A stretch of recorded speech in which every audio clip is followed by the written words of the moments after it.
मेरी अनुमति के बिना तुम लंका में प्रवेश नहीं कर सकते। शांत माता, शांत।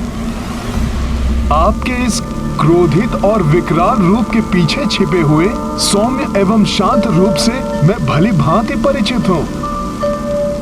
वो सुंदर और मनोहर रूप जिससे महाजोगी भगवान शिव शंकर भी सदैव मोहित रहते हैं।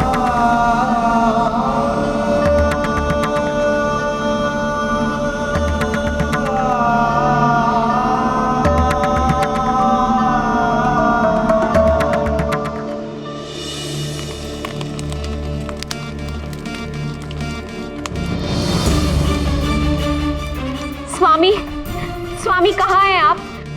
देखिए हमारी रक्षिका देवी अधिक क्रोध में है स्वामी, अनिष्टा के संकेत मिल रहे हैं। कहाँ हैं आप स्वामी?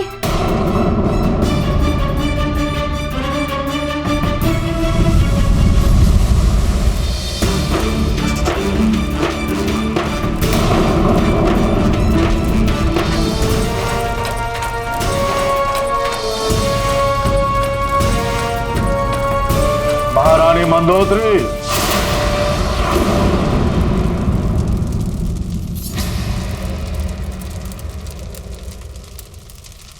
अग्नि, राज्य दुस्साहस।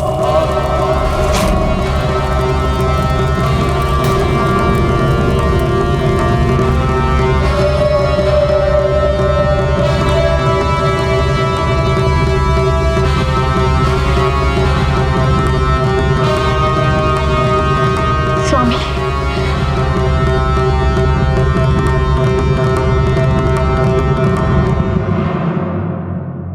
महारानी मंदोदरी, आज आप प्रातः काल से ही कुछ व्याकुल सी हैं। लंकनी, क्रोचा सबको सतर्क कर दिया है मैंने। यहां तक कि मैं स्वयं भी यहां उपस्थित हूं। फिर आप किस लिए इतनी चिंतित हैं? क्यों महारानी मंदोदरी? स्वामी, स्वामी प्रातः काल से अपशकुन हो रहे हैं और अब तो देवी चामुंडा के मंदिर में उनका रूप दहकती हुई अग्नि की तरह दिखाई दे रहा है। स्पष्ट है कि देवी अति अधिक क्रोध में है। स्वामी, स्वामी अनिष्ट के संकेत मिल रहे हैं। आप स्वयं मंदिर चलकर देख लीजिए। माता, जिस पर आपकी कृपा हो वो तो आपको किसी भी रूप में पहचान लेगा। मैं हनुमान हूँ। एक समय प्रभु महादेव और स्वयं आपने वैद वैदनी का रूप धारण करके मेरा मिलन प्रभु श्री राम से करवाया था। उसी क्षण मैंने आपके उस रूप के दर्शन किए थे माता, जिसे महादेव भी अपलक देखते हैं।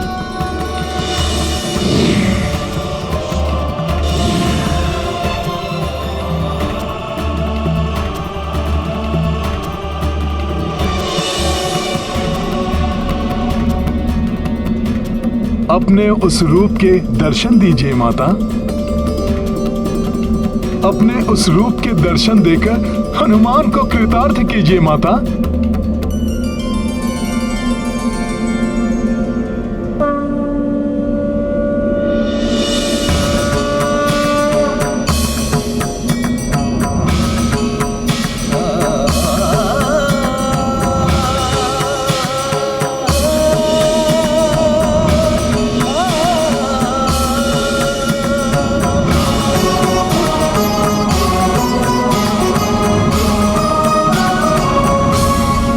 माता पार्वती,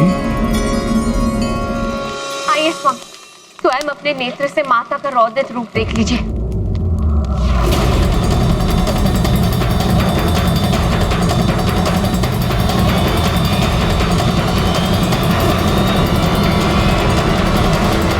लंकेश दशानन, रावण का आपको प्रणाम है। देवी चामुंडा,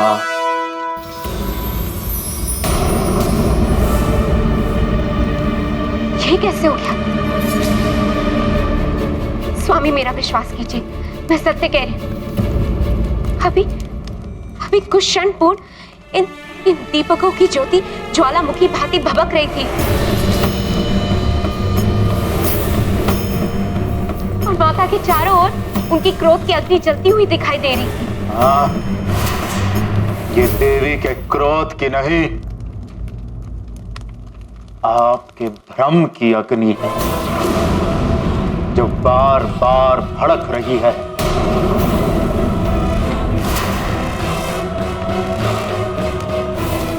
असुरों की महारानी को यह शोभा नहीं देता। महारानी मंदोदरी, मैं आपको एक बात याद दिला दूं कि आप उस लंकेश की पत्नी हैं जिससे नवग्रह भयाक्रांत रहते हैं, जिसका नाम सुनते ही देवता कंपित हो जाते हैं, जिसका कुछ भी अहित नहीं कर सकता। आप उस रावण की पत्नी हैं।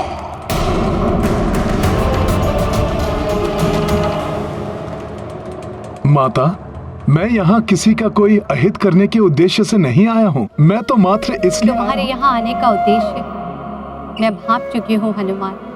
तुम यहाँ देवी सीता को ढूंढने आए हो ना, जिनके विक्षोभ में तुम्हारे प्रभु श्री राम व्याकुल हैं। ये कार्य लंकेश रावण का ही है।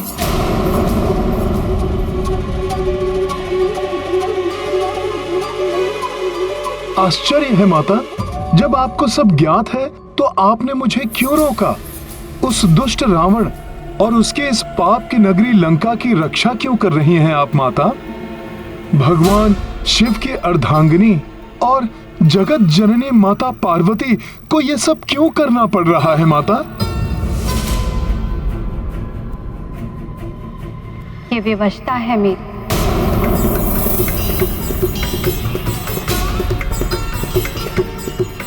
विवशता?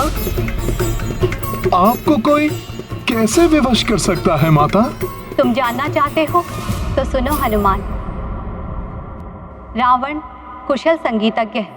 एक समय महादेव के भक्त रावण ने स्वामी को प्रसन्न करने के लिए संगीत और स्तुति को माध्यम बनाया। ऐसा मधुर संगीत था उसका कि संपूर्ण ब्रह्मांड संगीतमय हो उठा।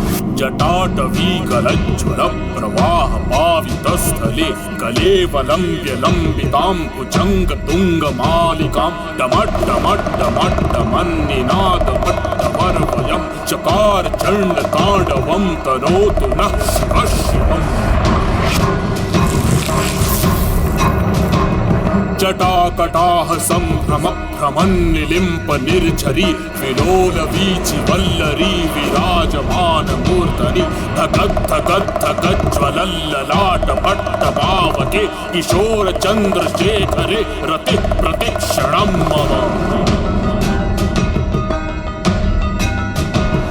धराधरेन्द्र नंदिनी विलास बंधु बंधुर स्फुरद्दिगंत संतति प्रबोधमान मानसे कृपाकटाक्ष धोरणि निरुद्ध दुर्धरापति क्वचित् दिगंबरे मनो विनोदमेतु वस्तुनि। प्रफुल्ल नील पंकज प्रपंच कालिम प्रभावलंबि कंठ कंदलीर चिप्रबद्ध कंधरम स्मरच्चिदं पुरच्चिदं भवच्चिदं मखच्चिदं गजच्चिदाद कच्चिदं समन्त कच्चिदं भजे। जयत्वदभ्रविभ्रमभ्रमद्भुजङ्गमश्वसत् विनिर्गमत्क्रमस्फुर करालभालमव्यवाढ्यमिद्धिमिद्धिमिध्वनन् मृदङ्गतुङ्गमङ्गल ध्वनिक्रमप्रवर्धित प्रचण्ड ताण्डवः शिव। कदा निलिम्प निर्झरी निकुंज कोटरे वसन् विमुक्त दुर्मतिः सदा शिरस्थ मंजलिं वहन् विलोल लोल लोचनो ललाम भाल लग्नकः शिवेति मंत्रमुच्चरन् कदा सुखी भवाम्यहम्।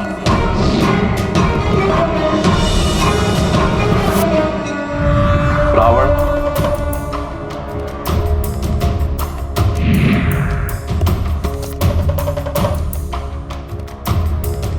मेरे प्रभु,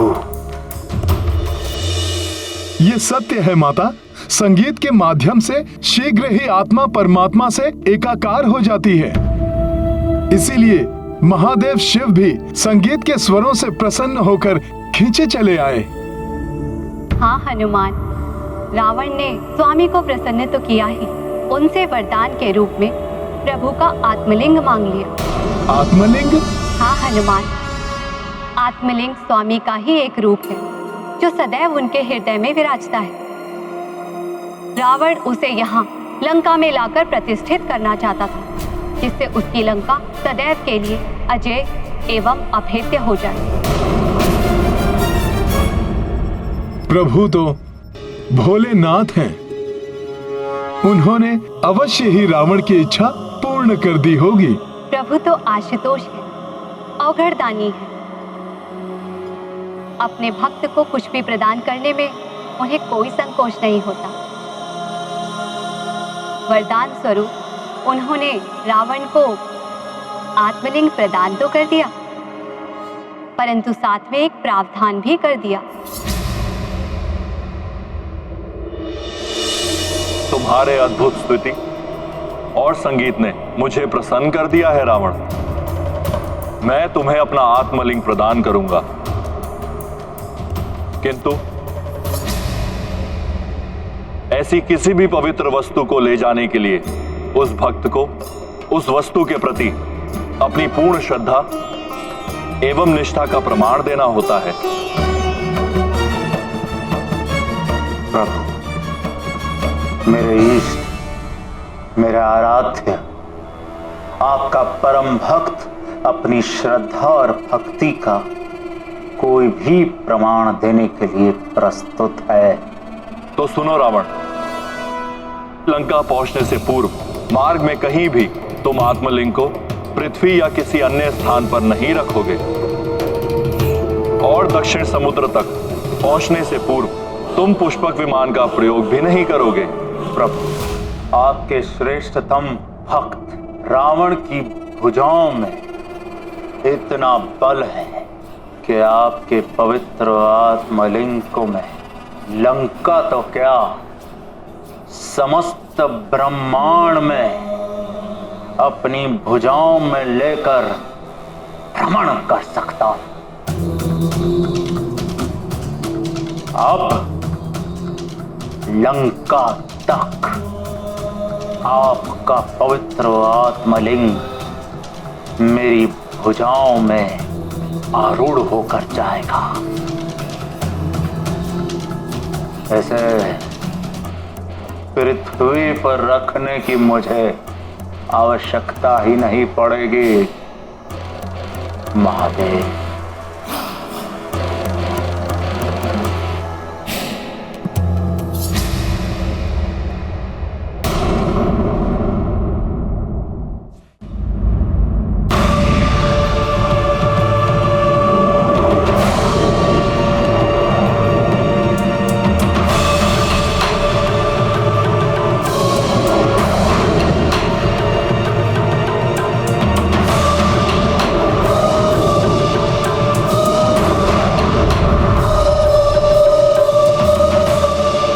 महादेव, आपके कथनानुसार ही अब आपका ये भक्त रावण आपके आत्मलिंग को बिना भूमि पर रखे ही उसे लेकर लंका पहुंचेगा। स्मरण रहे रावण, यदि लंका पहुंचने से पूर्व मार्ग में तुमने कहीं भी लिंग को पृथ्वी पर रख दिया तो यह वहीं स्थित हो जाएगा और फिर तुम्हें रिक्त हाथ ही लंका लौटना पड़ेगा। माता, रावण तो महाबली था। वो कैलाश से दक्षिणी समुद्र तक बड़ी सहजता के साथ प्रभु का आत्मलिंग लेकर जा सकता था। हाँ पुत्र, रावण स्वामी के आत्मलिंग को उठाए हुए वन, नदियां, पर्वत आदि पार करता हुआ लंका की ओर बढ़ता चला गया।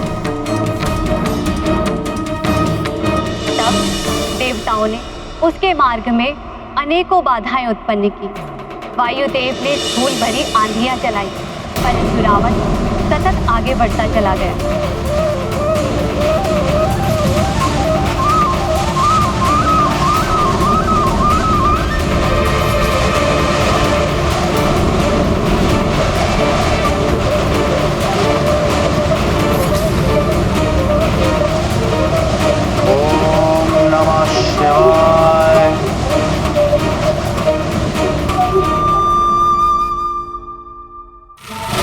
शिव ने तीव्र जल धाराओं का प्रयोग किया, जिससे रावण गिर जाए और आत्मलिंग का पृथ्वी से स्पर्श हो जाए। परंतु तीव्र जल धाराएं भी रावण के मार्ग को अवरुद्ध नहीं कर सकी। सूर्यदेव ने अपना ताप बढ़ाया और अग्निदेव ने रावण के पंख के नीचे की शिलाओं को इतना अधिक तपाया कि वे कोयला बन गई।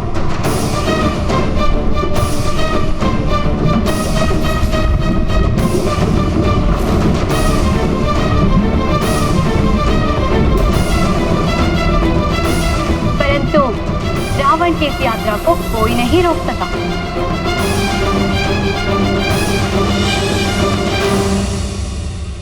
तो क्या ऐसा कोई भी नहीं था माता जो रावण को लंका जाने से रोक सके? जब शक्ति असफल हो जाए तो युक्ति से कार्य करना चाहिए। रावण की यात्रा को रोकने वाला भी था कोई। यदि आत्मलिंग लंका पहुंच गया तो अनर्थ हो जाएगा। रावण अजय हो जाएगा और उसे पराजित करना असंभव हो जाएगा। उसके अत्याचार और अधिक बढ़ जाएंगे।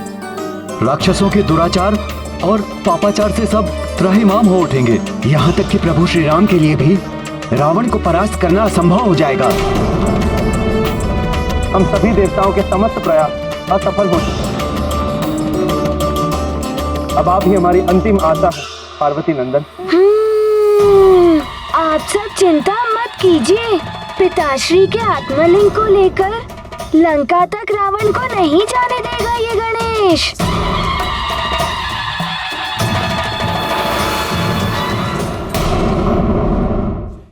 प्रणाम देवगणों।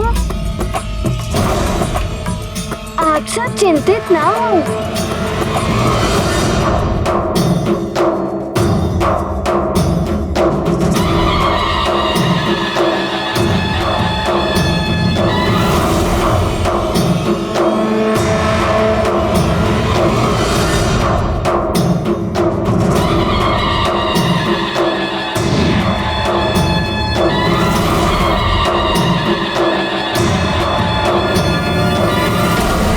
उस समय तक रावण कोंकण क्षेत्र में स्थित एक समुद्र के निकट पहुंच चुका था। उसके संध्या वंदन का समय हो रहा था।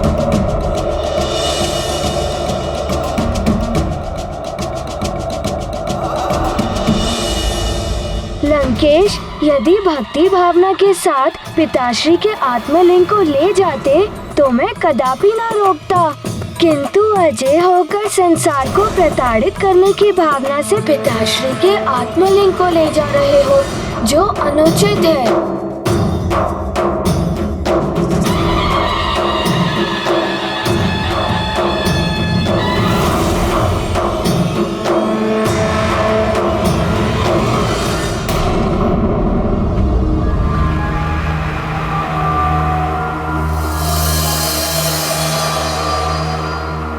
सूर्यास्त हो रहा है और मेरे संध्या वंदन करने का भी समय हो रहा है। महादेव ने तो पृथ्वी पर शिवलिंग को रखने से मना किया था। लंका पहुंचने से पूर्व मार्ग में कहीं भी तुम आत्मलिंग को पृथ्वी या किसी अन्य स्थान पर नहीं रखोगे। फिर मैं संध्या वंदन कैसे करूंगा?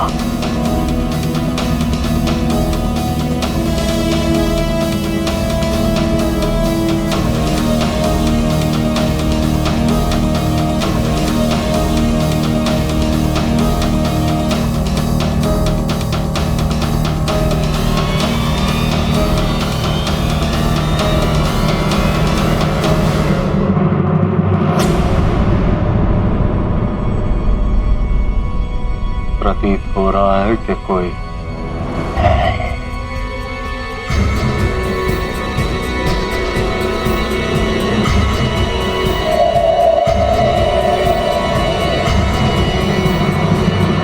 आप ये प्रभु का शिवलिंग लिए यहाँ कहाँ जा रहे हैं?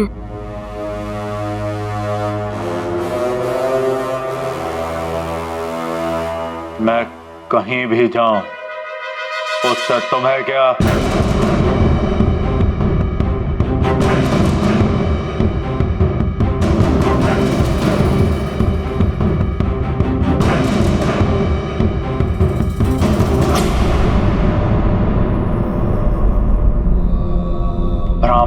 बालक, मैं कौन हूं ये तुम्हें अभी ज्ञात नहीं हुआ है।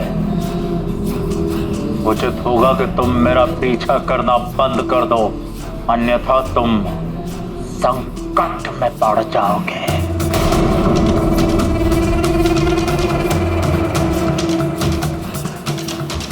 मैं तो महादेव का भक्त हूँ। प्रभु का शिवलिंग देखा तो बस तुम जो भी हो, मैंने कहा ना, पीछे हट जाओ, मेरा पीछा ना करो।